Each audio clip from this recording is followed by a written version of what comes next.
The bigger the stars, the bigger the drama. But when you put two powerhouse female stars in the same movie, well, the rumors don't just circulate, they sort of explode. And that is exactly where we are today. We're doing a deep dive into this amazing piece of journalism from 1937, right from the RKO lot. It's a Modern Screen magazine article investigating the alleged raging feud between Katherine Hepburn and Ginger Rogers while they were filming Stage Door. And what's so great about this is who wrote it. This isn't your typical fan magazine fluff. The journalist is Faith Service, and she'd already spent more than a decade writing about silent film, adapting photoplays. She took this stuff seriously. Right, she had a real track record. She wasn't afraid to get into the psychology of it all. Exactly. I mean, look at one of her most famous articles before this one. Garbo Never Sleeps. That title alone tells you so much. It does. Her whole theory in that piece was that Greta Garbo's, her whole eccentric hermit-like thing, it wasn't just some studio-made mystique. She argued it was actually because of chronic insomnia. She was using observation to find the real reason behind the celebrity persona. So she's bringing that same kind of investigative ambition, I guess, to this Hepburn and Rogers story, looking for the truth. And she really had her work cut out for her, because the whole town was absolutely convinced this was an incendiary combination. The article makes this great point that, when you had two famous male stars like Clark Gable and Spencer Tracy in San Francisco. Nobody worried. Nobody worried at all. They were seen as competitive, sure, but not the deadly species. But two leading ladies, that was a different story. The danger signals were flashing. Hollywood was predicting, what was the phrase, cold shoulders, omens of hair pulling and wire pulling. They even pointed to other films like Ladies in Love as proof that it was just a recipe for disaster. So now you have Hepburn and Rogers coming together for Stage Door. The town was just waiting for the explosion. They had the stakes, the talent, the temperaments, at least in their view, to guarantee a fight. And Faith Service, she lists all the alleged roaring, red-headed ructions that Hollywood was certain were happening on set. So what were the specific claims? I'm guessing it was more than just arguing over acting choices. Oh, way more. The conflicts were supposedly about everything. Hollywood was insisting there were huge battles over lines and, above all else, cop billing. Of course. The assumption was that Hepburn, with her, quote, theater guildish propensities, would never take second billing to anyone. And for anyone who doesn't know, that phrase basically means she was seen as highbrow, serious New York stage theater, the total opposite of commercial Hollywood. Exactly. So the idea that she would be second to Ginger Rogers, whose fame was mostly from light musical comedy. Dancing with Fred Astaire? Right. It was seen as an insult to Hepburn's entire background. A battle of high art versus popular entertainment. And it went beyond the poster, right? It was about their image, too. Control over how they looked on screen. There were rumors about fighting over costume designers. Ginger wanted her own, Hepburn wanted and got hers. And that classic rumor that always sells magazines, the fight over still photos. Each star killing any shot where the other one looked too good. That's the kind of thing that makes for great gossip. But the most scandalous rumor, the one that really sealed the deal on this catfight narrative, it involved actual physical aggression. The mink coat incident, yes. The story that went around was that Hepburn, famous for her temper, just threw a glass of wine all over Ginger Rogers' brand new mink coat. And Ginger, ever the pro, had the perfect comeback. The retort courteous, as they called it. She just says, it's real mink.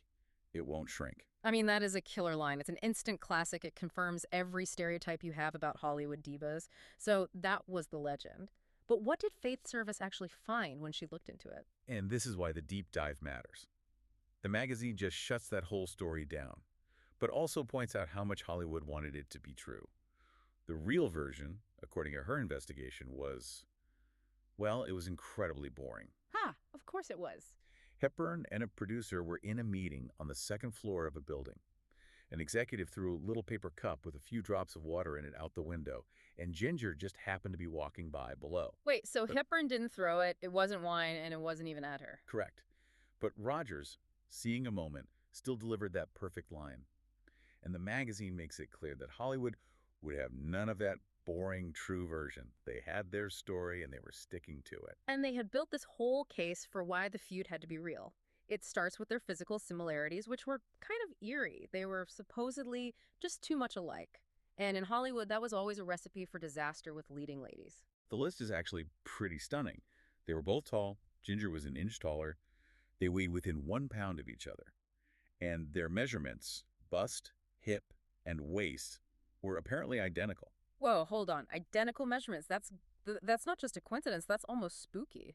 I can see why Hollywood would latch onto that. It feels like a threat in a town built on unique star personas. And it keeps going. Both were natural redheads. Both had those kind of changeable blue-green eyes.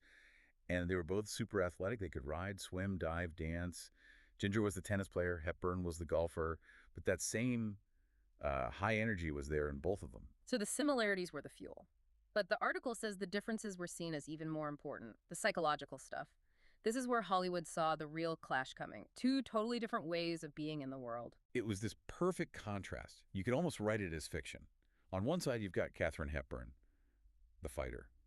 She grew up in a big family, 4 brothers, always playing with boys. So she learned to, fight for her space, take risks. She took every dare, jumping off roofs, even skinning rattlesnakes. Skinning rattlesnakes. Okay, that tells you a lot, and you can see how that would translate to her career. Totally.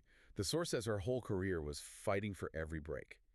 She was the kind of person who would run 100 leagues and build a bridge across the Hellespont to solve a problem. Just militant, ambitious, confrontational.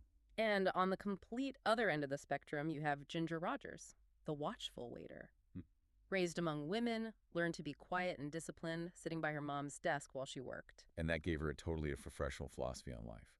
She believed things just happen, and you shouldn't worry about a bridge until you get to it, because half the time it's not even there. Her whole approach was just patience. So her career wasn't about fighting, it was about hard work, and as the article puts it, a genius for being in the right place. She had this smooth serenity. And that was the clash everyone was waiting for.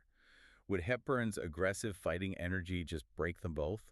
Or would Ginger's calm, serene, waiting game frustrate Hepburn into defeat? Hollywood was literally placing bets. It's just incredible how much they built up from nothing. The physical similarities, the psychological opposites, the billing. Yeah. So after all that, what did Faith Service actually find? Well, this brings us to the big reveal. After setting up this whole perfect storm of a feud, Faith Service just drops the hammer. She writes, "Sorry, Hollywood, you were wrong. Never wronger in your vigilant life. There was no feud." Boom! Just a complete takedown of the entire narrative. And what's great is that she backed it up. She didn't just talk to the producers. She browsed about the lot and talked to everyone from gatekeepers to props, waitresses, cameramen. I mean, everyone. She got the ground level truth. And the truth was the complete opposite of a feud. They were actually friends, and had been for years. Since they were both, as she puts it, gangling practically unknown on that same RKO lot. Hepburn came in 32 for a bill of divorcement, and Ginger came late that same year for flying down to Rio. Oh, wow. So their friendship started right there. Before either of them really became massive stars, they were in it together from the beginning. And they kept that bond. During stage door, they had dressing rooms on the same hall. They'd go to makeup together with Mel Burns and just chatter amiably over coffee and grease paint. See, that little detail, the shared makeup chair, it just kills the whole diva story. They're just waiting their turn, chatting. And the evidence of them cooperating is so specific. Instead of fighting for the mirror, they'd defer to each other. Ginger would say, "Go ahead, Katie, your turn first," and Hepburn would be like, "No, you go first. It's okay by me." Yeah. It wasn't just being polite. It was, actual friendship. Okay, so let's hit those big points of conflict Hollywood was so sure about. First, the still photos. If they were sabotaging each other, the publicity department must have been a war zone. You'd think so. But the publicity department told the reporter they were pleasantly surprised. They actually had a lower mortality among stills than was customary. And the article has the perfect story to prove it. Let's hear it. So Katie wasn't even working one day, just visiting the set. Ginger is looking at some new publicity stills, and she just kind of okayed a whole batch. But Katie, who's just watching, she spots one that was, and this is a quote, "Swell of Katie, not at all swell of Ginger." Ah, so the perfect photo for Hepburn. She looks great. Rogers looks bad. This is her chance to let it slide. Square point. That's exactly what Hollywood expected her to do. But instead, she goes over to Ginger and says, "It's okay by me, but do you think you want it to go out like this?" Yeah. And the still was killed. Not because of sabotage, but because a friend was looking out for her friend's image. That just turns the entire narrative on its head. Hepburn, the fighter, is actively protecting Rogers on her day off. Okay, what about the wardrobe fight? That was supposed to be a huge meltdown. Yeah, a disaster was predicted because everyone knew Hepburn was friends with the designer Muriel King. The studio wanted one designer for both of them, and everyone expected a massive fight. And yet, They just agreed. They agreed instantly. Yeah. They just talked it out and said, look, Hepburn is playing a wealthy, stage-struck girl, and Rogers is playing the young dancer. Their clothes couldn't possibly clash. They both agreed Muriel King should do it, and that was it. Conflict over. It sounds less like a diva showdown and more like a simple, logical production meeting. And the article really makes the point that neither of them was ever temperamental on set. Right, and that includes Hepburn, who definitely had that prickly reputation. The article admits she could be shy and evasive with the public and the press. But on set, when it came to the work, she was just as cooperative and good-humored as Ginger was. All the fireworks were happening outside the studio gates. So after all this, why? Why was Hollywood so desperate for this feud to be real? What did that narrative do for them? I think the tension wasn't really on the set. It was manufactured by a culture that just demanded drama, especially when you have two strong, successful women. If they were too similar, physically, they had to be rivals. If they were too different, psychologically, well, then they had to clash. The media just couldn't accept the idea of cooperation. It's the easier story to tell, isn't it? A feud is exciting, it's simple, it's better for business than the more complicated truth of two professionals who were friends. The story was basically written before they even started filming because that's what the public expected to read. Absolutely. Conflict sells better than collaboration. Yeah. And that narrative, it just erases the possibility of women working together in favor of this simple, hostile rivalry. Which really leaves us with a final thought for you to think about, especially with how fast we consume media today. We see how, back in 1937, they created these really compelling stories, Garbo's Insomnia, the Hepburn-Rogers feud, based on, well, not much. Circumstantial evidence, psychological profiling.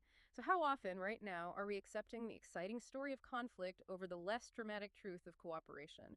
What powerful stories of antagonism are being told today that are missing a crucial gatekeeper or prop master on the set to tell us the real story?